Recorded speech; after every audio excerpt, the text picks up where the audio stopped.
Dear friends, a very good evening to all of you from Christian Medical College, Vellore, and the training desk of COVID Command Center at CMC. A special welcome to our friends from our mission network, and I know that there are some of you from various NGOs and possibly some from various parts of the world. A special welcome to this session, and this is a follow-up of what we have been hearing from our various mission networks. Last week we have heard from Forum Mission Network, and the CMC has been having this network of close to 185 mission hospitals all over the country. And today's session, what we have planned is from some of our very senior doctors who are working in various parts of the country. And you see from the map, right, we have a center there in Assam, Makunda Hospital. Then we have in Odisha, Vishamkatak. And then we have in Maharashtra, that is Jalna, and then in Gujarat, that is DDM Heart Institute. And we have this session for us, all of us, to see the experience from this various doctors. And we have a panel of moderators from CMC, Dr. Vijay Arul Das, who's former secretary of CMAI and manager health services at CMC. Dr. Soumya is there from the Department of Medicine. She's also the Deputy Director of Promotions. And Dr. Lalu Joseph, who's the Associate General Superintendent and Quality Manager at CMC. So before we start, I'd like to share the favorite prayer of Dr. Aida before we start the session. Let us pray. Father, whose life is within me and whose love is ever about me, grant that thy life may be maintained in my life today and every day, that with gladness of heart, without haste or confusion of thought, I may go about my daily tasks, conscious of ability to meet every rightful demand, seeing the larger meaning of little things and finding beauty and love everywhere. And in the sense of thy presence, may I walk through the hours, breathing the atmosphere of love rather than anxious striving. Amen and God bless. I request the moderators to take over the session, please. We have pragmatic planning led by Dr. Vijay Anand, facility management, Dr. C.D. Moses, operational challenges, Dr. John Cherry Newman, and innovations by Dr. Sanjit Peter. So Assam, Maharashtra, Orissa, and Gujarat. That's quite a spread. Excellent work. Dr. Lalu unfortunately had to leave just now because of an emergency, so it will be Dr. Soumya and me together. We will start with Dr. Vijay Anand. He's a pediatric surgeon and the chief of the Makunda Christian Leprosy and General Hospital in Assam. And we really compliment him for the work that he's done. We'll hear a lot about it. He's also a nature lover, a bird watcher, a photographer of repute. Dr. Vijay Anand, welcome to this group, and we look forward to hearing from you. So thank you for the introduction. Actually, I am not the CEO of the hospital. I handed over last year. And I am not going to speak from the point of view of Makunda, but from all our mission hospitals.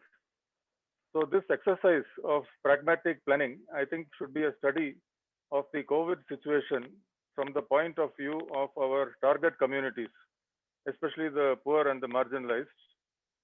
And having made a realistic analysis of available resources and constraints, both in the hospital and in the community, to implement interventions that produce the greatest benefit in the form of infections prevented and lives saved, compared to the costs and risks and inconveniences. We may be called to deliberately accept some costs, risks, and inconveniences in a spirit of service and sacrifice. This second wave is different from the first one. We now have a better understanding of the disease and its management. 1 year's worth of scientific knowledge. We have adequate personal protective equipment and also know how much should be used. We know that many of the medicines that were considered in the past have no benefits, and therefore treatment protocols have now become simpler. Most of our healthcare workers have been vaccinated thanks to the government and therefore protected against severe disease and death. Planning for a pandemic like this is actually a modified disaster management. We fight with everything we have, learn from the experience, and prepare for the next wave. We can see the tsunami approaching, but our communities may not understand its relevance. If a breadwinner in a poor family dies, or his treatment leads to catastrophic expenditure, the family will now become destitute. Our hospitals are trusted in the communities that they serve, and we should therefore engage using our community health teams or village elders and spread the COVID message. We should tell them that it is a serious problem. Younger people could die. They're elderly, and those with existing conditions are especially vulnerable. But there is no need to panic. Only about 1% are going to die. We should explain what the symptoms are and tell everybody to wear masks because it is not very difficult. They should practice social distancing, but they should be careful when they need to go out to procure essential supplies. Hand washing, I don't know. They have to weigh the costs and the benefits.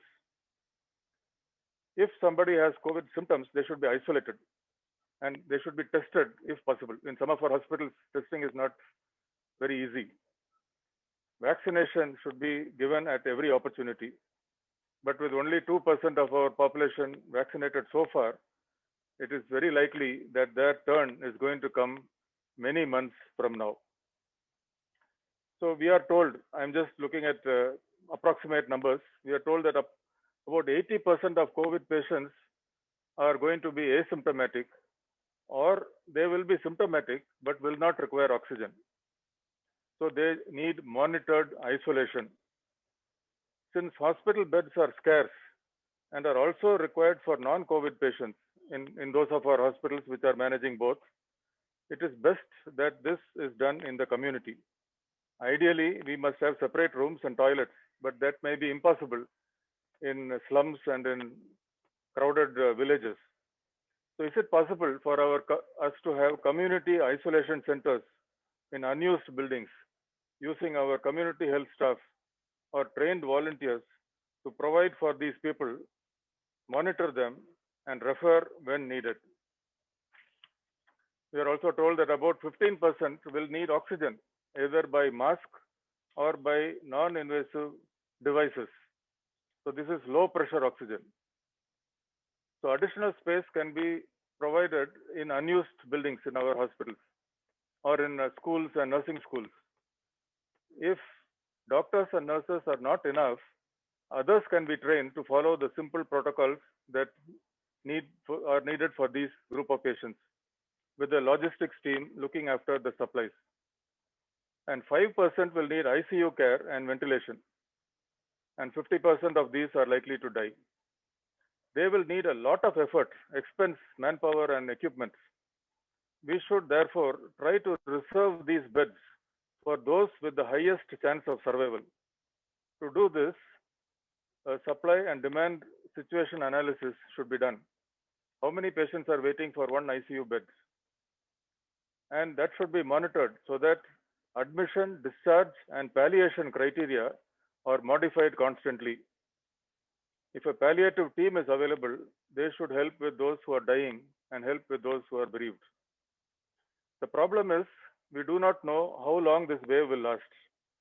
There has been a fast climb to the 4 lakh mark, but after that, there is a short pause. Does it mean that it is going to climb up again or go down? We don't know. So for this current wave, when we look at manpower, we should take stock of all available people and retrain and repurpose as required. COVID protocols have been developed by CMC Vellore, which are excellent, and they should be used. Junior doctors and nurses can do most of the work. Reduce workloads on the staff so that available time is spent on the most vital tasks. Oxygen is at short supply. We should buy and rent oxygen cylinders if they are available. Oxygen concentrators can be bought if low pressure oxygen is sufficient. but only if stocks are available. It is likely that we will order them, but they will be supplied only after this wave is over. We should reduce leakage by checking all the tubing. Sometimes 5 to 10% of our oxygen is leaked. We should set the oxygen levels at the lowest required to maintain saturation. And ultimately, if oxygen stocks run out, we should have an oxygen triage, just like for admission, so that the available oxygen goes to those patients most likely to survive.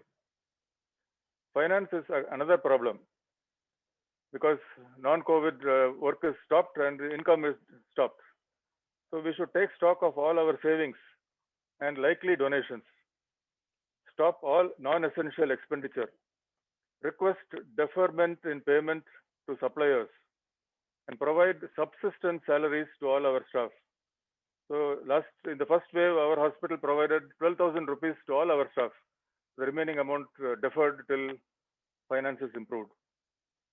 We spend money on vital needs and take stock of the financial situation every 15 days to plan for escalation or recovery.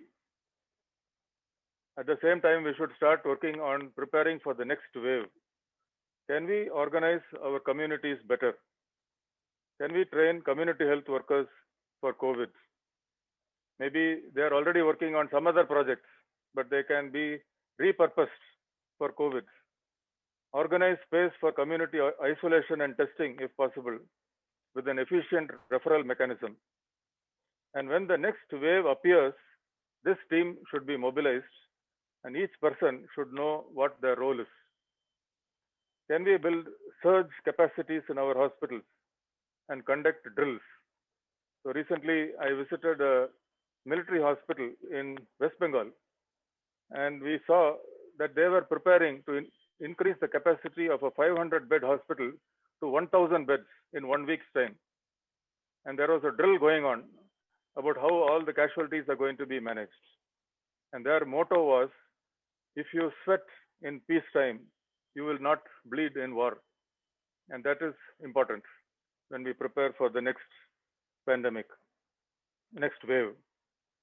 And we should manage our oxygen wisely. It should be rational and broad-based so that we spread our risks and costs. How much oxygen is required for non-COVID purposes? So it is easy to estimate that. I can put up oxygen supply app in the chat box, which Thomas had supplied earlier. Cylinder and liquid medical oxygen are produced by fractional distillation of liquefied air. They are easy to set up. They're easy to scale up, except for liquid medical oxygen up to 1,000 liters. No electricity is required, but they are supplier and transporter dependent. Oxygen concentrators enrich oxygen from compressed air by pushing air through molecular sieves to remove nitrogen. So these are available either as low pressure machines, which produce 5 to 10 liters per minute and consume 500 to 1000 watts, or oxygen plants with a 50 pounds per square inch. So 220 liter plant will consume 15 kilowatts of power, cost about 40 to 50 lakhs, and 2 lakhs in maintenance. So we should decide whether we really need such a plant. Decide on how much fixed capacity is required and how much surge capacity. And for manpower, we must think of how much manpower is possible realistically in an emergency situation and how they can be retrained and repurposed to meet the next wave.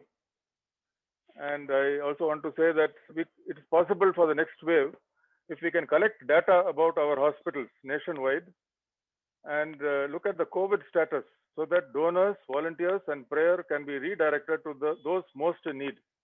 Maybe caseloads divided by number of doctors, beds occupied divided by number of nurses, deaths divided by admissions, and oxygen supply divided by demands.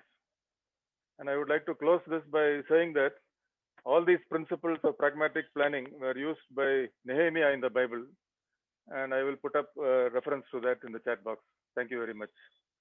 Thank you so much, Dr. Vijayanand. What I forgot to say at the beginning is that those of you who have comments, queries, please keep posting them in the chat box and the panelists will keep answering them as they come up with them. So let's try and keep that stream moving as well, because we will run out of time. We have started late. We will extend a little further with your permission. So a whole range of issues which Vijayanand has brought up. Thank you so much for that. And I'm sure it's given us good food for thought. Dr. Lalu had to leave suddenly, so I will introduce Dr. C.D. Moses, Jalna to most of us. He's from the batch of 75, undergraduate from and postgraduate from CMC Vellore, has committed his life to serving in the region of Jalna, Maharashtra, and is serving as a medical superintendent there. It's a 100-bed hospital, 30 COVID beds, 5 obstetric COVID, 5 suspect. Christopher Moses, over to you. Basically, the main difference between wave and second wave was, first wave we didn't know really what was going on, what hit us, how to manage patients, etc., etc. But a lot of data came together. We were helped by that. I, as Jalna Mission Hospital, run only a dedicated COVID health center, which means we don't take in sickies, we don't have an ICU. We are for mild to moderate disease, patients whose oxygen requirement goes maybe up to 15 liters per minute and who require other medications. That is my situation. Why is it so that I have not gone for ICU? One thing is COVID hospital, or what they call dedicated DCH, dedicated COVID hospital, has to have a compulsory MD medicine or MD anesthesia or MD respiratory medicine. I have none of them. Here, COVID is managed by single man army surgeon, who probably is an optician, that's me, with 2 MBBS doctors. Obstetrics manages obstetrics and gynecology, pediatrician who manages the pediatrics. So that is the situation of staffing. That's why we are little short. What did we do between the month of November and February when the second wave started? We had learned a lot of things. So we brought staff together, ANMs, GNMs, class 4, security, housekeeping, trained them, taught them, told them exactly how they were safe working in the hospital, because half of them had initially refused to work. And even today, believe it or not, none of my COVID ward workers have turned positive. There are people who are willing to go and work in COVID ward now because we built that confidence in them. Vaccination started. First day of vaccination in Jalna, 80% of my staff, including housekeeping and security, were vaccinated. I made sure, they again had, everybody reads WhatsApp. So everybody had this fear, what will happen? We will drop dead, we will have some petechial patches, we may have convulsions, we'll have thrombosis, all kinds of things. That did not happen. I was the first one to take my shirt off and get vaccinated, and then everybody followed in the whole day. Next day, rest of them got vaccinated. February, last week, 98% of the staff had had 2 Covishield shots. So that sort of boosted their morale that, okay, we have had vaccine also. At the same time, I had to teach them, what does the vaccine tell you? It tells you after 2 shots of Covishield, after 2 weeks, you may have enough antibodies so that even if you get COVID, you will not reach oxygen stage or ICU stage. And I think most of them have understood it. Some of them did turn positive after 2 shots. They were all home isolated and managed at home only by cell phone. That's all. Outpatient, obviously, because I'm on one side and gynae is on the other side, is divided into 2 parts. One is obstetrics and gynecology, one is general. I look after general OPD.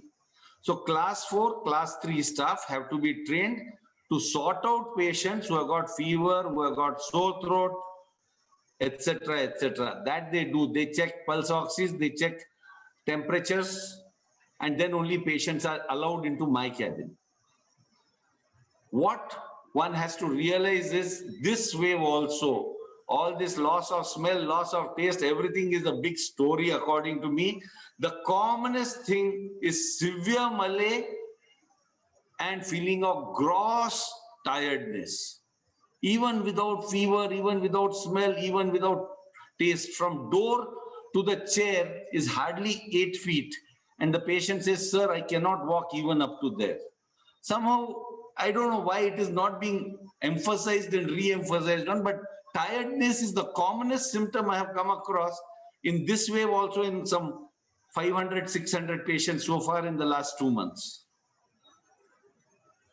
Patients, first thing when you tell them to go and give their swab is have to be reassured.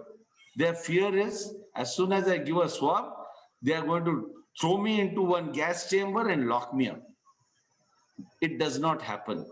I isolate all my patients till the swabs come and find out their home situation. Many of them have one room on terrace with one toilet, bathroom attached or something like that where the home isolation can easily take place.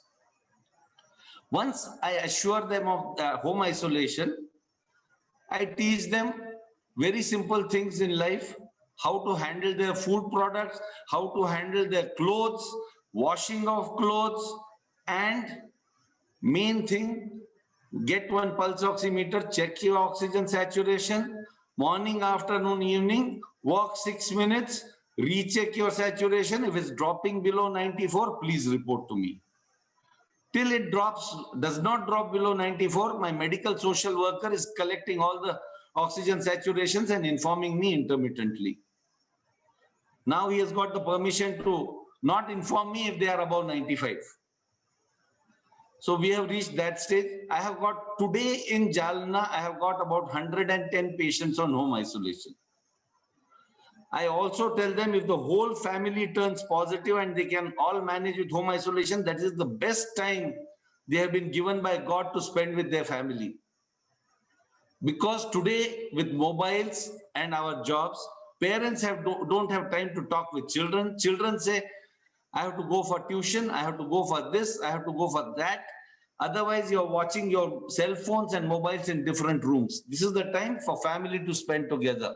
That's what they have to realize. And none of my 110 patients, by God's grace, have turned sick and have had to be admitted so far.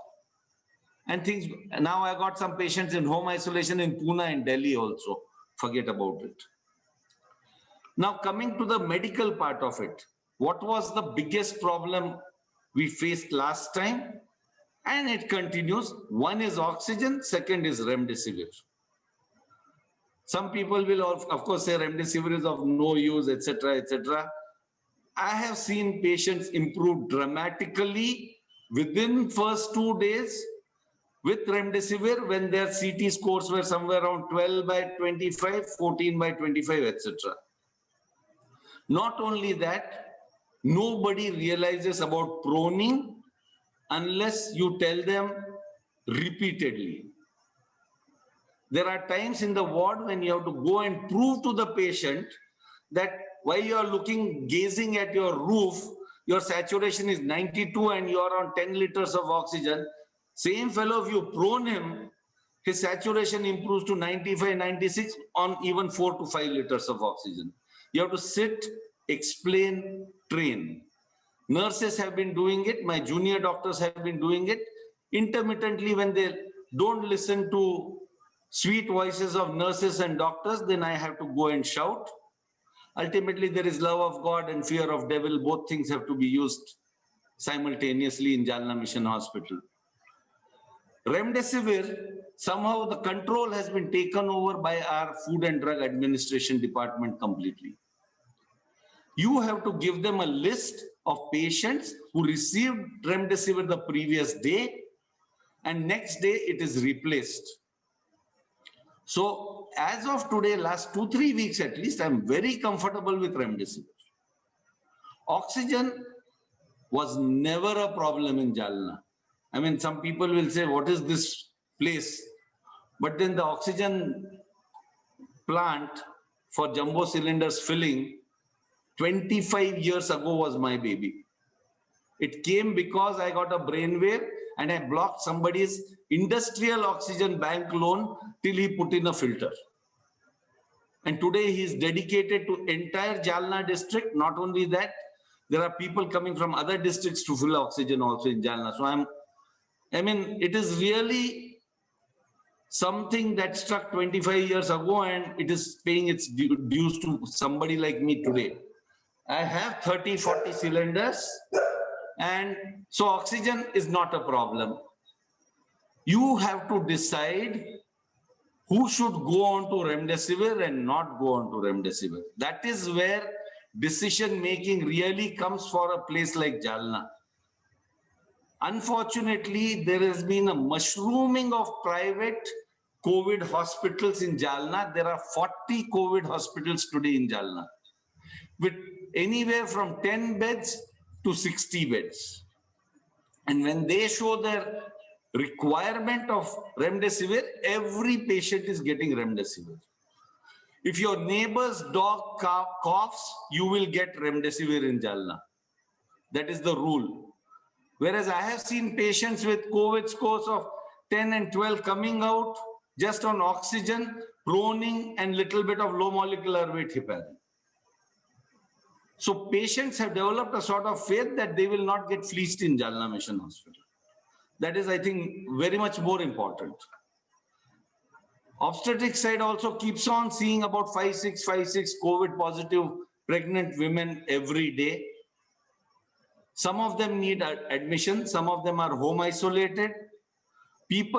Patients who are close to their expected date of confinement, we usually advise them admission. Because if they go into labor and come in from outside at the last minute, then running about to do everything is very difficult. When I constructed a new OBGY block about, I think 14-15 years ago, we had developed 2 separate labor rooms, 2 separate operation theaters in that. So isolating these patients for OR is not at all difficult. Today with good PPEs and all, my staff is very, very safe and I'm very happy about it. As far as treatment protocols are concerned, we follow the standard protocol where the patient deteriorates only, we advise remdesivir. If D-dimer is deranged, then we advise low molecular weight heparin, things like that. There are people who have been giving high-end anticoagulants at discharge.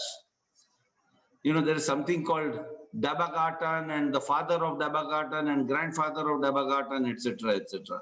I don't know. Last year also I was saying low dose 150 milligrams of aspirin is good enough. I have still maintained my this thing at that level only. We still advise only aspirin 150 milligrams at discharge for everybody who is above 45. Whether they have problems or they don't have problems, and I think I'm quite happy about it. Other than that, big posters of 6 feet by 4 feet have come up in all my wards, all my OPDs, and they only show proning at home or in the hospital. Patient education ultimately remains to be the most important thing that I find. People, whatever you tell them, 90% of the jokers will still be walking around on the streets without masks. My security does not allow anybody inside the gate, and my ward boy doesn't allow anybody inside my OPD without a mask. The other day, deputy collector decided to walk in without a mask. She was thrown out by my ward boy, unfortunately. But then I got a notice saying we'll do oxygen audit for you in return. They don't by the way, Oxygen audit is done by people who do not understand requirement of oxygen anywhere else other than COVID. So when I tell her I have got a labor room, I have got a newborn nursery, I operate under general anesthesia, that also needs oxygen, they don't understand it. It's very, very sad, but true.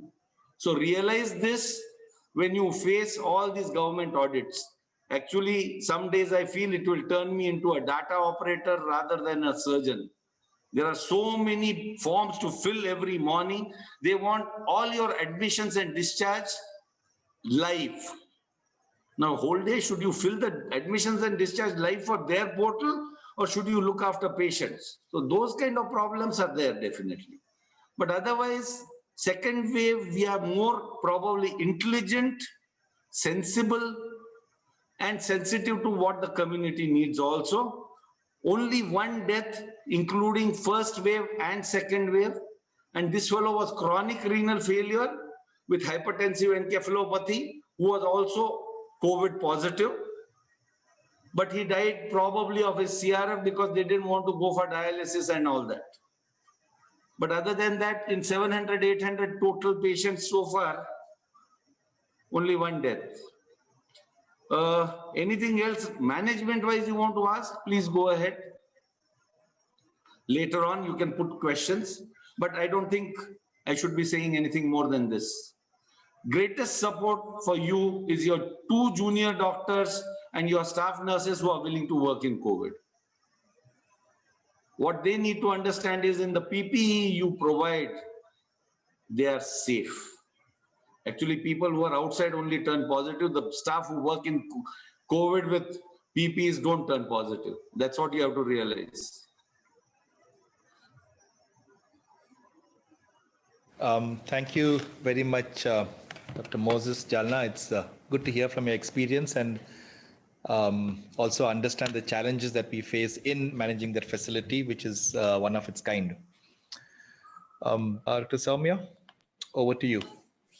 Thank you, Dr. Vijay. It's my pleasure to introduce Dr. Johnny Oman, John C. Oman. We all know him as Johnny O, who did his undergraduate and post-graduation from community medicine here in Vellore. He's right now, since then he's been serving in the Christian Hospital, Visumkatak, and he's the MS of the 200-bedded hospital. This Visumkatak being in the Raigada district in Orissa. And he is also the vice chairman of the CMC Council. Doesn't need more introduction. Most people know him. So I hand over to you, Dr. Johnny. Thank you, Soumya, Vijay, Thomas Ram, and others for organizing this and having us on. While I try to get can I share my screen, please? The panel is so interesting. It sounds like one of the jokes, 3 surgeons and a joker walked into the bar kind of a situation, walked into a webinar. I'm the non-surgeon on this panel, and I hope this will be useful. Sharing what we have heard has already been useful. I must confess, I misread the topic. I thought we were supposed to address all 4 things you mentioned and not just one of them, so I'm going it that way. I'm arguing that a rural mission hospital in India is a good place to manage COVID. We have advantages and disadvantages, but I'm arguing that we should play to our strengths and not to our weaknesses. Hum kisi se kam nahi, so let's do it our way. So I'm going to try and touch on all the topics that had been mentioned because I misread the instructions. So let me run through. That's what our hospital looks like in the daytime. That's what it looks like at night. Far more, I mean, it's quite beautiful right now. 200 beds, a college of nursing, a DMLT school, English medium school, tribal school, community health program. All of this is what is Christian Hospital Visumkatak today, started in 1954. Normally, before COVID, we were doing around 4,000 deliveries and 6,000 surgeries. We are about 15 doctors with a total staff of 380. Now, let's try and put the perspective in. Whatever I'm sharing is only based on our experience here. So if I look at the numbers, This is tracking since the first severe case of COVID we got was on the 16th of July. And since then, if you track the data, you see that in the first wave, we peaked in September with 126 SARI cases coming to us, 77 of whom were admitted. Initially, we were not allowed to admit. 50 were positive and 13 died. Our mortality is high because there is nowhere else to go. There is no ICU in our district. And therefore, while we would like to be for moderates, everybody's coming here with 30% saturations, 50% saturations, and you try your best anyway. So mortality is going to be high. We don't see milds. It's all moderates and severes. Between December and January, February, March, we hardly saw any COVID. And then it exploded on us in April. So if you compare September and April, the cases rose a little bit. The admissions doubled, the positives doubled, the mortality halved as a case fatality rate. But in May, in just 6 days, the numbers compared to April are much higher. So I'm arguing that we are expecting an explosion through May. We do a daily data analysis with projections, which allows us to know 2 weeks from now, what are we expecting on the ground based on local analysis. That's just data from our lab. Our TrueNat RT-PCR lab is at present in May, we're getting about 63% positivity with antigens, about 70% positivity, because it's the really sick who are coming to us. We only test the sick. We're not testing milds and asymptomatics or anybody who walks in saying, please test me. Right now, we have allocated 74 of our 200 beds for COVID, 62 admitted, and beds are tight. We have no ICU. We've removed our ventilators because we decided it is better for us to try to save other lives rather than use 50 to 60 liters a minute on one ventilator. Our fever and cough clinic and isolation ward are wide open spaces. All our private wards we've converted into isolation wards, so that I think that this is what drives down transmission pressure, giving sunlit open spaces that dilute the transmission pressure. So let me try and put together the approach we are trying, and I'm hoping something of this will be useful to somebody else. The aim. The first aim we have is patient care. Is this the best we can do at the lowest cost possible? And for both COVID and non-COVID care, we have to sustain. Our aim number 2 is to reduce transmission pressure on the campus and in the community around. Our third aim is staff safety and personal care. And we have to try and evolve a strategy that does all three at the same time. They will tend to bump into each other, especially staff safety and patient care, but that's the call you have to constantly take. The principles we're trying to build around are: 1, aiming for situational excellence and social relevance, participatory management and teamwork, and using common sense, building up on what we have to make up for what we don't have. So let me try and look at some of the things that occur in the planning and facility management. The first is collective leadership. We realized in March 2020, we needed a team to manage this entire thing. This is not something that can be handled by 2 or 3 people. So we formed a task force, which today has 18 members, including doctors, nurses, admin, maintenance, pharmacy, finance, everybody. And we have met 87 times in the last 14 months. Every meeting is minuted, and the minutes are shared between the members so that everybody knows what they've got to take care of and nobody else is going to do it for them. Interventions to try and reduce transmission pressure in the community. In April, May, our focus was a Mask for All campaign. We got over 60 local tailors, taught them how to make masks, distributed about 40,000 masks, because our argument was, if the people living around us wear masks, we are also protected. And then also some humanitarian aid. Now the question we're asking is, how do we create a strategy like Jalna talked about of home management of COVID before the hospital capacity gets overrun? We need to learn from others for that.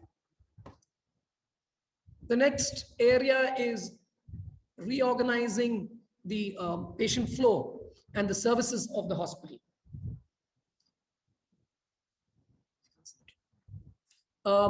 So the first thing was to try and organize the hospital into a COVID zone and a non-COVID zone. The virus doesn't know about that.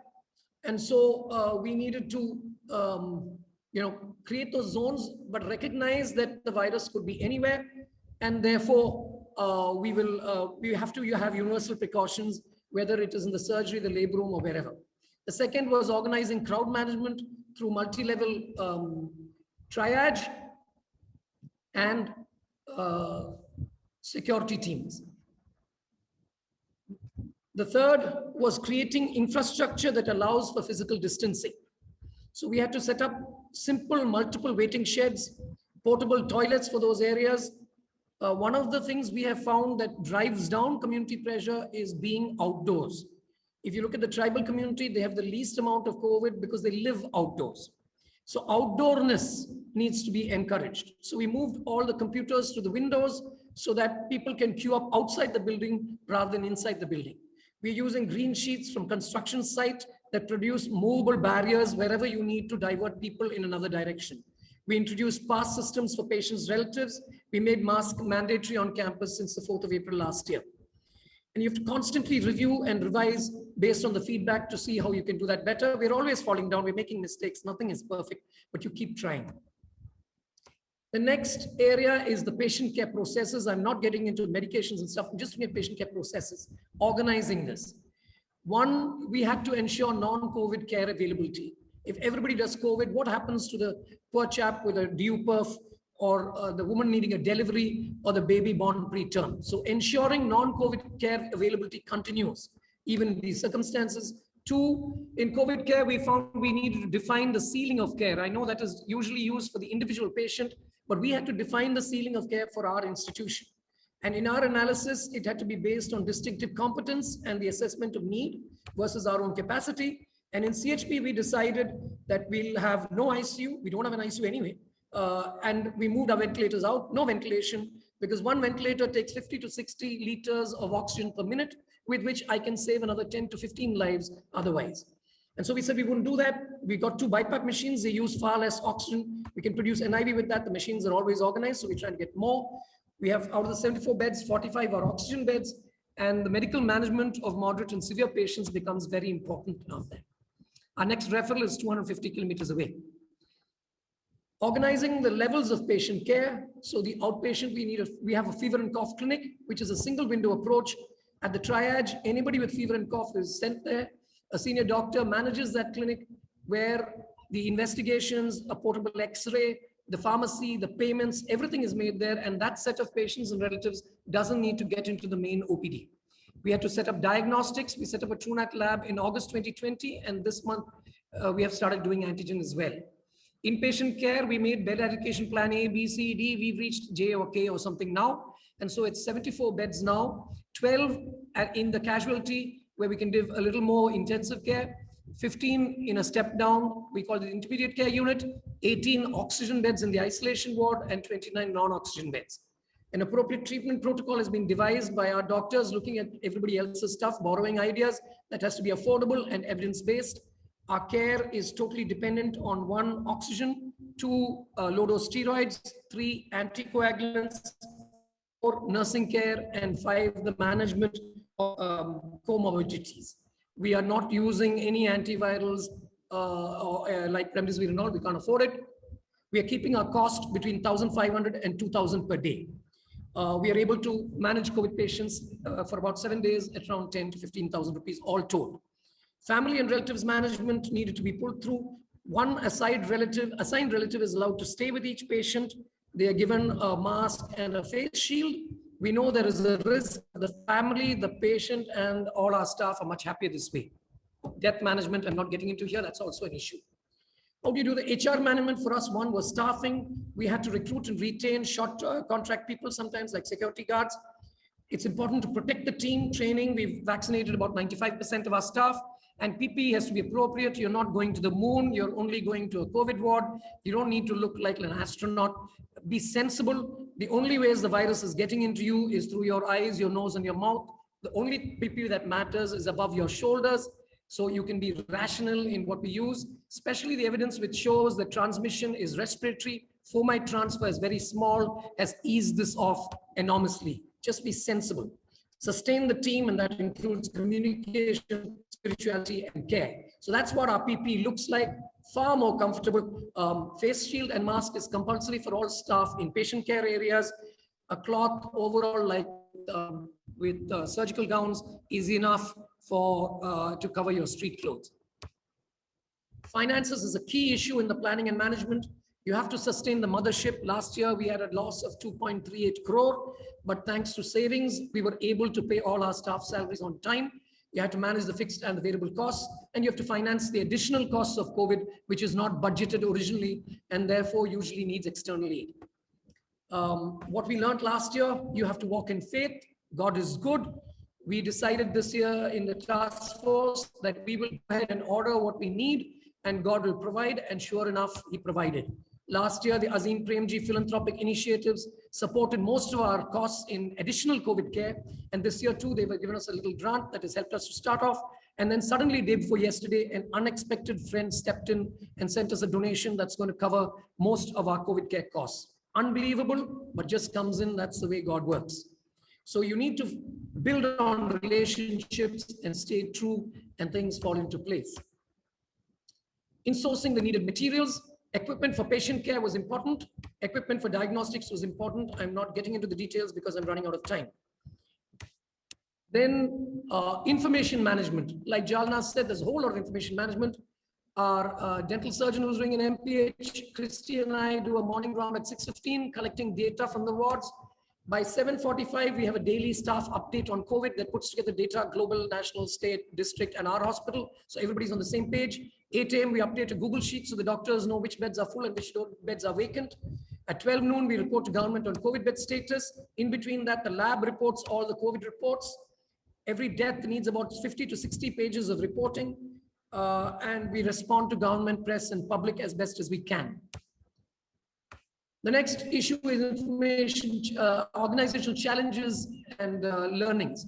First is the uncertainty and unpredictability. You don't know what's coming, so you have to think on your feet all the time. Your team matters. Looking after the team is critical. Finances, you have to be prudent and sensible. Avoid unnecessary expenditure. But if you don't spend, you don't win. There is the advantages and disadvantages of existing infrastructure. I think our old mission hospitals are far better than those boxes in the cities that pass off as hospitals with no ventilation and central air conditioning. Our hospitals are far better. Build on that. Oxygen management, you need to think proactively. We put in a plant last year with 100 liters per minute. We've built a cylinder bank to help us through. Our collector allows us to refill 25 jumbo cylinders a day. It's been very good to us. We're looking for concentrators to buttress this amount. Critical thinking is important. There's too much information coming in. How do you sift the chaff from the wheat? It's terribly important. The use of information for decision making. Spiritual reflections I want to end with. Crisis reveals character. There is a huge amount of uncertainty, but there are things that we are certain about. You have to hang on to the certainty within that uncertainty. God is good. God is real. We hang on to that. We may or may not survive the pandemic, but God knows what's happening, and that is enough for us. So hang on to that certainty. And finally, this crisis gives us a clarity of faith and service and restores to us the knowledge of why we got into this profession in the first place. Thank you. God bless. Thank you, Dr. Johnny. And we're glad you misunderstood the topic. That was a good overall cover of the topics also. And we can understand that a lot of effort has gone into what has been done, and you're planning constantly. Thank you for those insights. I'd like to welcome our last speaker, Dr. Sanjit Peter, who will be speaking on innovations. Right now, he is the director of the D.D. Memorial Methodist Institute of Cardiology in Nadia, Gujarat, being a cardiothoracic surgeon himself. So I'll hand over to Dr. Sanjit. Welcome, sir. Please go ahead. Thank you, Soumya. Thank you, Thomas, and the others for organizing this. So let me start off by saying that we are essentially a heart institute based in Nadiad, Gujarat. If you see the top right of the slide, that tells you that we are about 60 kilometers between south of Ahmedabad and north of Baroda. We do exclusive cardiac work. It's about 350 open heart surgeries a year, about 1,200 cath procedures a year. Our mission statement is making world-class cardiac care accessible and affordable and helping ensure a healthier tomorrow. Uh, Being an exclusive cardiac hospital, we were quite happy that we will not be asked to take part in the COVID management, but the government asked us to chip in and actually asked us to convert the entire hospital to a COVID hospital, which I refused because, after all, hearts also exist. I mean, it's not just that the lungs exist and they're infiltrated with the virus. So we converted 20 of our ICU beds into COVID ICU, and we continue with our cardiac work.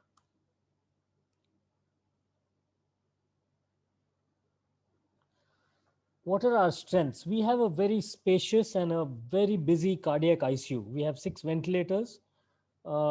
We have 2 BiPAP machines. We have very well trained ICU staff. They are willing and enthusiastic. But we have weaknesses. And our biggest weakness is that we are a cardiac ICU. We have blinkered vision. We don't think of anything else. Though I've been trained as a thoracic surgeon, I think I stopped operating on the lung or looking at the lung also for the past 20 years. So we just concentrate on the heart. We have staff, oxygen, equipment, everything meant to handle a maximum of 4 ventilated patients at any given time. It's a 4-cylinder banks. We own 40. We have 2 banks, all D-type oxygen cylinders. Our oxygen supplier is actually 60 kilometers away. And we have skeletal staff. I mean, not the type that you would expect and need for a COVID wave. What are the lessons that we've learned? I mean, I talk about lessons basically because I was involved in the running of the Medical College COVID Center last year during the first wave, and we took care of everything from patients with mild disease to severe disease, and therefore, having treated close to 2,000 patients, I had enough experience from that. And I think it's quite easy for us to say that this time many more people presenting to the hospital. All age groups are involved. Even those who we think require less oxygen compared to last time, this time they require more oxygen. They require longer duration of oxygen therapy, and therefore oxygen is the need of the hour. I'm going to stick to what our problems were and how we innovated. So the first 2 days of COVID was taking stock. We had 20 sick patients on our hand requiring about 15, 20, 30 liters of oxygen on NRBM, or 6 of them were being ventilated. Our oxygen bank cylinders had to be replaced every 45 minutes. Our regular oxygen supplier in the neighboring district had to take permission, in fact, from the district magistrate to supply us because we were in the different district. And the biggest problem was that we saw 6 deaths. I mean, we see six surgical deaths in a year. We saw 6 deaths in one day, and that was enough to keep our staff absolutely depressed. We also realized that cardiac surgeons are actually quite stable. So, but this way we needed much more of help. And there was absolute shortage of oxygen. And I think that is the key, and that's what I'm going to focus on. What did we do for the shortage of oxygen? Oxygen shortage, we had 2 options. Option 1 was the Gujarat model. What is the Gujarat model? We keep saying we have no oxygen shortage 100 times and everybody will believe us. So that was the Gujarat model. But fortunately, we chose option 2, which was we got to work. We networked with more suppliers. We had an oxygen audit in the ICU, the type that Vijay talks about how any leakages and things like that. We relook and rethink our oxygen therapy. And I think that's a very important aspect, and that's what I'm going to focus on. Oxygen therapy is really 4 types. One is the nasal prongs. Large amounts are required. Oxygen is wasted. NRBM, the mask is not leak proof. It's loose fitting.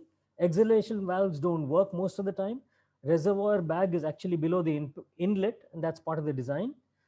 The bag tends to twist and block, and very, very difficult to use when the patient is prone. The NIV, on the other hand, the CPAP machine, which normally most CPAP machines is difficult to add on oxygen. You don't know what the percentage of oxygen that you're adding. With a ventilator, when you use NIV, it guzzles oxygen, as Johnny mentioned. It needs high pressure. So we now use Puritan Bennett most of the time when we have to give NIV through ventilators, and that has a piston technology, which some of you may be familiar with. Intubate and ventilate. Very early in our fight in COVID, that is even last year, we decided not to go on this strategy. Basically, that was because we didn't have enough people to take care at that time, long-term ventilation. And I think the world over, they shifted to that because much later it came out that intubated and ventilated patients actually had a very, very high mortality. So I'm just going to show you some pictures of what we've done. This is part of our ICU, and this is a patient who's just taken off his regular mask before we put him onto our regular mask that we've decided. He's just having his lunch. We put them on nasal prongs while they're having lunch, and you can see with 12 liters of oxygen, he maintains a saturation of 80. After he finished, before we went on to what we normally do, we just tried out this regular NRBM mask, and you can see his saturation is around 84 with about 12 liters of oxygen. So obviously, if we are going to give that much of oxygen to patients, we needed some modification. So we came out with this particular CPAP mask. It's a CPAP mask. We connected a urine bag to it. No, it's not connected to the Foley's catheter. The other end is actually connected to oxygen. We connected this with a T-piece, and we used a short disposable ventilatory circuit, as you can see over here. And at the end of it, we had an HME or an antiviral and an antibacterial filter. This helps to maintain the humidity inside this. The antiviral filter hopefully will reduce the amount of air coming in into the ICU system.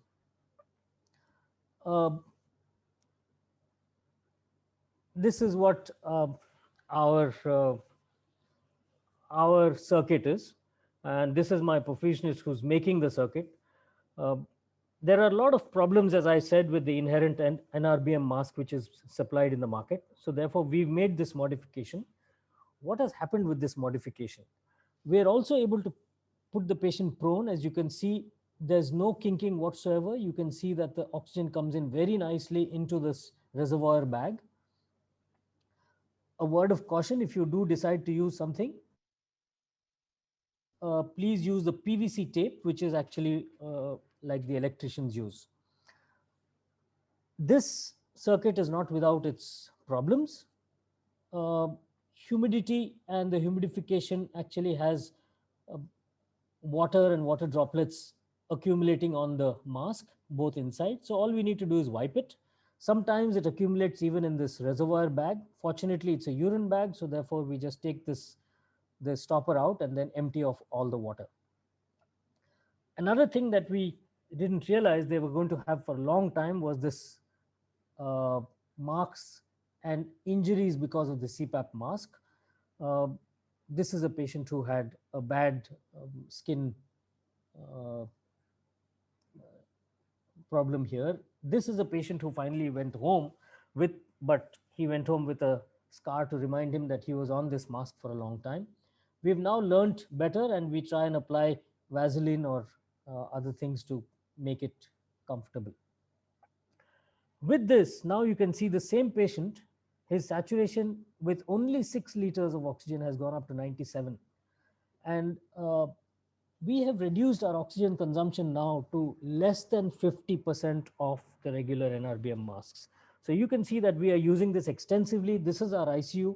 We have 2 separate ICUs, 8 beds on each side, and we have like a recovery or 4-bedded place where we are putting the patients who are maybe even on nasal prongs or just getting ready to go home. The second modification that we did, we realized that the regular mask also has a lot of leaks. So we used what is called the CPR mask. This is a CPR mask that you get in the market. We attached that to an angle piece that went into a regular plastic bag, and this is what the oxygen goes into. So it's like a reservoir mask, sure, but again, there's hardly any leak from here. This is a shoelace actually, and this ensures that the patient is also comfortable. It doesn't have to be as tight as a CPAP mask. Uh, this is also quite comfortable even if the patient is prone. So compared to an NRBM, we end up using only 60 to 70% of the oxygen. So some patients who don't like that CPAP mask or who are very uncomfortable with it, we use this for them. The third modification that we've done is a regular anesthesia mask. You have to look for the anesthesia mask with these hooks there. You get it in different sizes. 3, 4, and 5 are the adult sizes. And harnesses are available, but they're in short supply. So we made our own harness. What you can see is this is just a piece of cloth, and then we put elastic band, and this is a nylon tape. The nylon tape has holes on either end, and the T connector, the short ventilator tubing, is the same as the other. So just for demo, we upgraded this same patient with the same 6 liters of oxygen using this anesthesia mask, and we put this as our harness. The harness is a cloth or neoprene, whatever is you can find. The elastic is 3/4 or a 1-inch band, and the nylon tape again is 3/4 or a 1-inch. Again, here you can see that this patient saturation actually went up to 99. Our target saturation is 94. The fourth modification that we did was in the CPAP tubing. Normally the CPAP tubing, this part of it goes into the machine. We introduced one limb with a T-piece, and then we have a one-way valve here. This, I think, is the most important part. The one-way valve gets its supply of oxygen through this. I'll show you in the next slide how we made this one-way valve. Now, this is the CPAP circuit which comes along through a angle piece. Again, I've just for demonstration, I've used the anesthesia mask, but you can use a CPAP mask or with a regular harness. A side limb for the expiration. CPAP masks, remember, have an expiration in the mask itself. So therefore, you need to provide an side tubing for expiration. The rest of it is the same. This is how we made the one-way valve. Take a glove, cut off one of those fingers, cut off the tip as well. Take a T-piece. This is that extra limb that I was talking about. Put this glove inside that, evert it onto this. It looks like that. And then you put this, cover this with the oxygen port. So that's how you get the CPAP back to this. That's how you get this one-way valve. This will ensure that when you put it this way, the oxygen will go into this tubing and the CPAP is actually pushed through this. So that's how the patient will receive a better FiO2. There are several ways of measuring that FiO2. We don't use that because I think it's a waste of resources.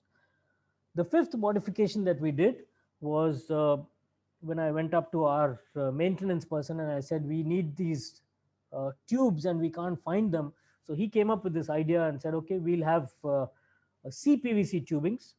And so we cut the CPVC tubing. They are 3/4 of an inch tubings. And we've made angle pieces, we made T-pieces and straight connectors as well. In conclusion, I think oxygen consumption is now less than 50%. We change cylinders every 100 to 120 minutes. We must remember, as everybody has stressed, we are a land of limited resources and we need to use them wisely. The team meets every day only for new ideas and problem solving through innovations. This is our doctor who's in charge of the entire operations, and she, Dr. Jitishri, who tells us about our whatever we come up with, whatever ideas that we come up with, and we ask her to try it out, and then she tells us, yes, it's working or not.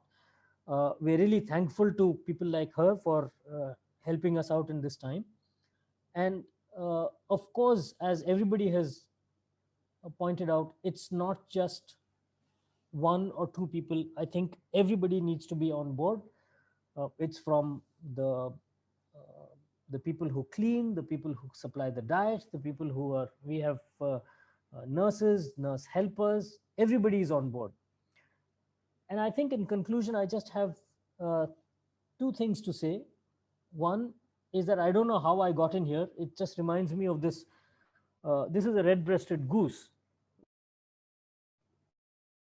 By some mistake, actually landed up in Gujarat. Probably the first time ever that it came to Gujarat. I had the fortune of seeing it. So I'm reminded of my situation just like that. As a cardiac surgeon, I concentrated only what is between the lungs and not the lungs. And now it's my turn to concentrate on what is on either side of the heart. So the second thing that I just want to say is that wherever we are and whatever PPE we may adopt, and yes, Johnny, I do agree that the most important PPE is our common sense. And sometimes that is what is lacking. But whatever PPE we may adopt, one thing is for sure, it is impossible not to be exposed to the virus. So if we are healthy, it is only by the grace of God and the time we had to be vaccinated. Please continue to pray for the Lord's protection on all healthcare workers, especially as we put our lives and those of our families at risk to care for those affected by COVID. Thank you once again, and I'll be glad to take any questions if you may have.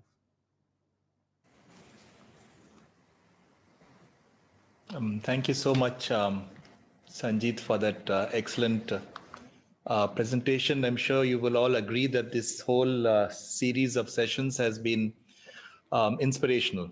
Much food for thought, many ideas, good questions coming up in the chat box. I understand there are some on the YouTube channel we'll have to pick up also.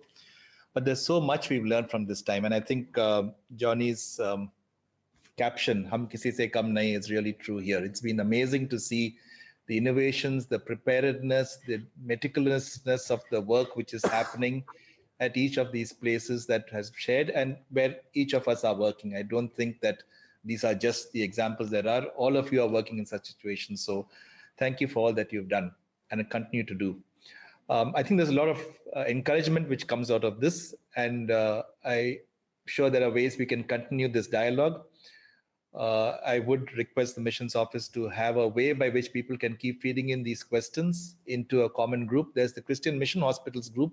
Some of you may already be on that. If not, please ask for an invitation to join in, and you can come onto that. That's a very active group which is there to be able to exchange ideas. A way of collecting these resources together, these innovations actively, is also important. The first round, I know, for the PPEs was the focus there, and now the focus has moved into other technologies. It's amazing how also we are keeping on changing what we are responding to. The operational challenges which were covered also in much detail. So thank you, each one of you, for the time we've spent. We've overshot our time, but we've also started late. I think we've learned a lot. If there are other questions, please do keep sending them into the email ccc.training@cmcvellore.ac.in and put them into the WhatsApp group as well. Back to you, Thomas, for closing the session. Yeah. Thank you, all of you, especially our speakers from the various mission hospitals. Amazing to see the amount of innovations and adaptations happening in our network. And I'm sure all those who are in the audience would have gained immensely. And thank you, everybody in the audience, for participating in this session this evening. I'd like to thank our team of moderators and also a team of speakers for this excellent session. And as you know that we continue to have these series. And before we close, I'd like to share with you that coming up next is a session on 13th May, 8 to 9:30 a.m. IST, and it's on irrational treatments and what should be avoided. And the speakers we have for the session is on vaccine myths and facts is Dr. Gagandeep Khan, Professor of Microbiology at CMC Vellore. And then we have a topic of irrational treatments for COVID-19, consequences and ethical issues. One of our alumnus who's now in Mayo Clinic, US, Dr. Priya Sampath Kumar. And science communication for COVID-19, again, one of our alumnus, Dr. Rajiv Jaydevan, who's a senior consultant gastroenterologist and former president of Indian Association at Cochin. And this will be moderated by Dr. DJ Christopher from CMC Vellore. So we hope to see most of you joining for the session. The details of the Zoom link and the YouTube link will be shared soon. So thank you once more, all of you, and have a good evening. Have a safe day. God bless.